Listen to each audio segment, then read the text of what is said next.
think I got prior approval for a few seconds over 3 minutes. Did I? Sure.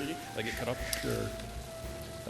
Good evening, Mr. Mayor, Madam Vice Mayor, and Town Council members. My name is Paul Felker, and I am the Executive Director at the Greater Florence Chamber of Commerce. Can everyone hear me okay?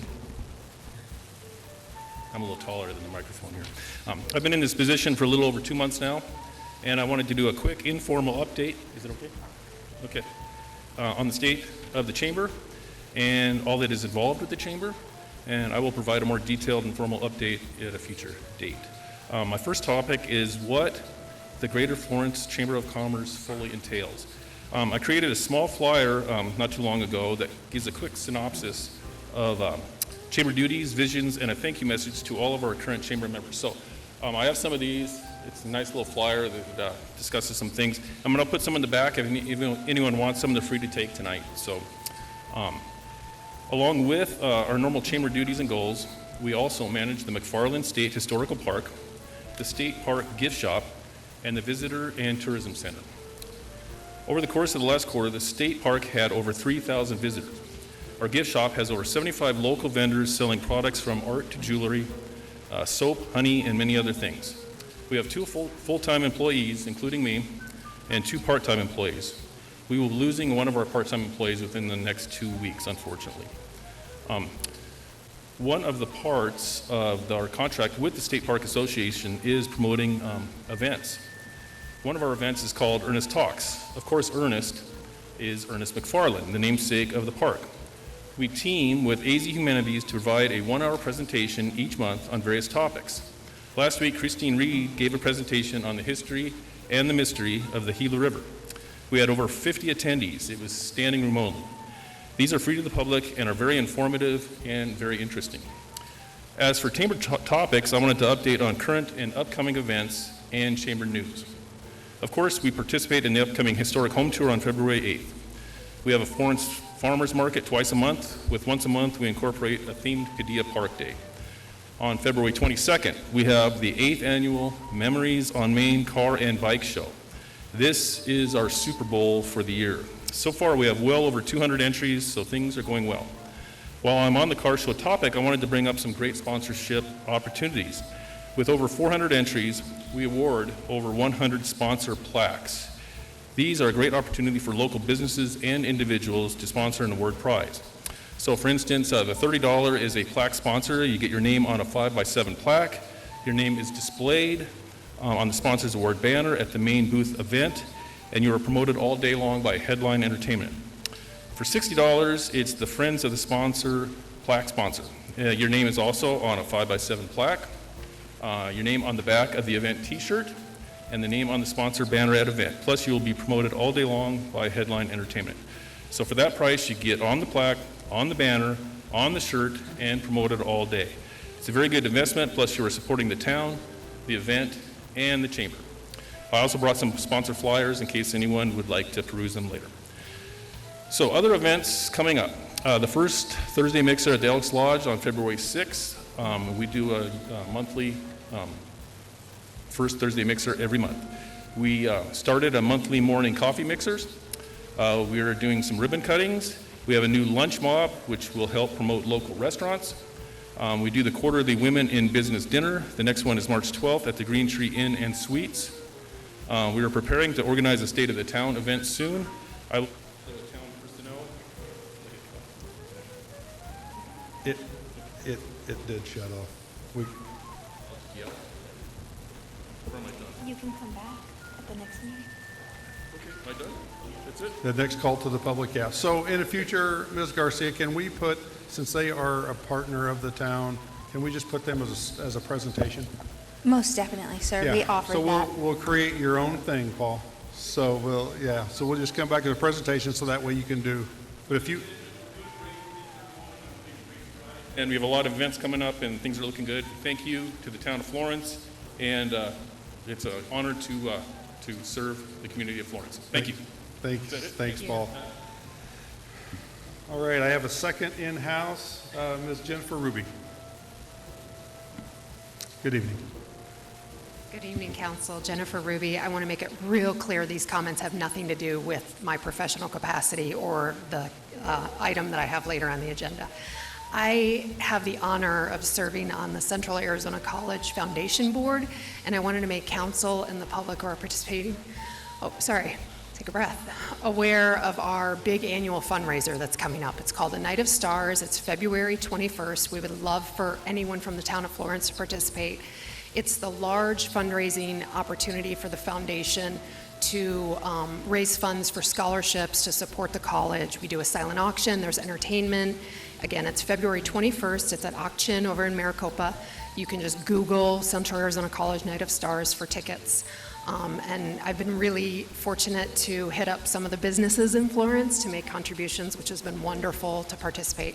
So that was it. I just wanted to take a minute to make you aware. Thank you. Thank you very much. So we have one other in the crowd. Sir, would you like to approach? And then we've got a couple online. Thank you, Mayor, Vice Mayor, council members. I'm Les Buckner. I'm a resident of Florence, and I wanted to bring your attention to one of the agenda items for tonight, 13H, having to do with the block wall project. I apologize. I tried to send an email that was apparently blocked because the service provider we use for our email domain was not getting through. So I just wanted to mention to you, I think Keith each of you gave a copy of an email that I wrote. But the reason I did that is that as I went through and I read that agenda item, I went back and I looked at what was approved back in April of 2024, and it just looked a little bit odd. And it looked odd because that project essentially is complete from all visual standpoints. And it seems odd that we would be coming back to get an approval for something that's already done, for approval in excess of what was already approved. And there are also a few other items in terms of explaining why the cost increase that just didn't make sense to me. And so I put that all in my email. And I won't go into a lot more detail, but I wanted council to be aware of it.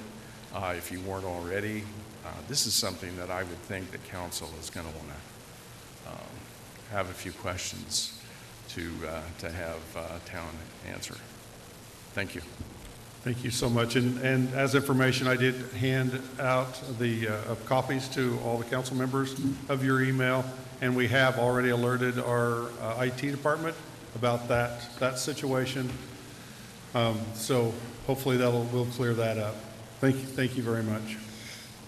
So at this time, we have two online. I'll go top to bottom. Ms. Sherry Har. Good evening, Ms. Har. Good evening, Mayor, Vice Mayor, and Council. Thank you for letting me have the opportunity to speak to you tonight. My name is Sherry Har. I'm born and raised in Florence, Arizona. Very proud of that. Shout out to Ms. Garcia and Ian from IT. Just want to say thank you for the quick response and sending me the link to the work session. Just want to say I appreciate it. Also see that the link is now where the agenda and the agenda items are on the packets. There's also a link on there to review the videos. So I think that's great to help out community members. A quick, link to find something. What I want to speak on tonight is on the work session. I watched the 3 hours that you guys were all, working together in unison. And I did see that there was a vote. I think Ms. Garcia indicated it was 5-2 in the Zoom calls and having the call to the public. When I watched it, I thought it was more a 3-3 with the mayor on the fence in keeping call to the public for people who are on Zoom. I'm hoping that the 3 that have voted or want to do away with calls to the public on Zoom rethink it. For example, tonight, I'm homesick. There's no way that I could go into the council in person without infecting everybody else, and I don't think any of us want that. My mother, who also attends these meetings with me sometimes, she's elderly, she's not able to drive at nighttime. You have single parents, I know that Councilman Mill indicated you have single parents out there that sometimes, you don't have a caretaker to watch your children. I know that Councilman Buccellato and Councilman Bedford also indicated, why are we changing this up? Why do we need to do this? If you, council, want to hear your constituents, then I think this is a perfect avenue to hear us. Why take this away? If you have an individual who's maybe being unprofessional on the call, mute them, and then talk to that person on a case-by-case basis. Again, I hope you rethink this and keep Zoom open to the public where we're able to not only watch, but we can speak as well. And I would hope that you keep the 2 calls to the public, but if you only keep it to 1, please do it in the beginning. Again, thank you very much for the opportunity to speak and listen. Thank you. Thank you, Ms. Har. And I will make one comment. We also are all in acceptance of your email. We did all receive your email as well. So, Ms. Jo Reese, you're next.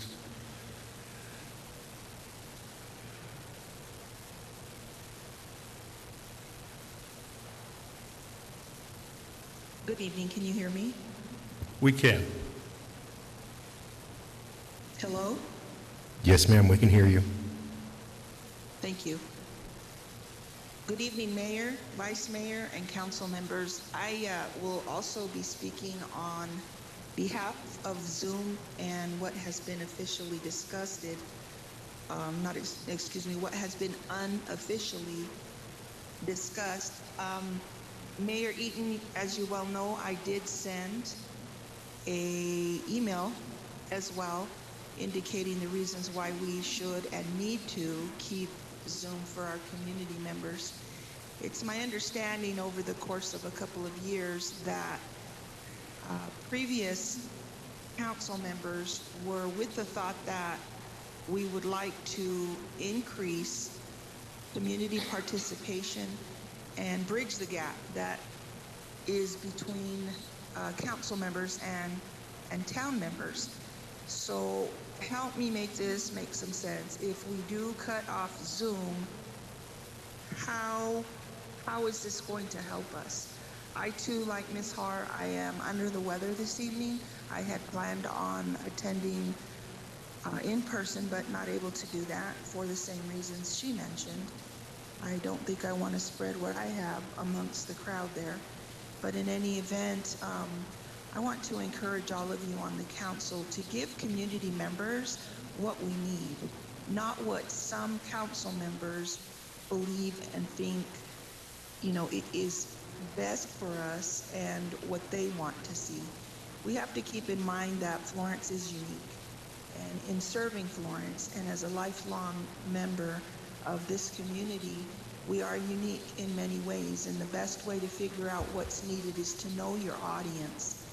If we cut Zoom off, that's just going to further cause folks to not be able to participate, and people just aren't going to choose life and the things that go on over a council meeting. At least this way folks can jump on. I want to thank you for your time, and I hope that you all have a very good evening. Thank you. Thank you, Ms. Reese. Yes, and we are also a receipt of your email as well. So, very good. Not seeing any others for call to the public. As a reminder, we do have a second call to the public at the end of the meeting if you change your mind.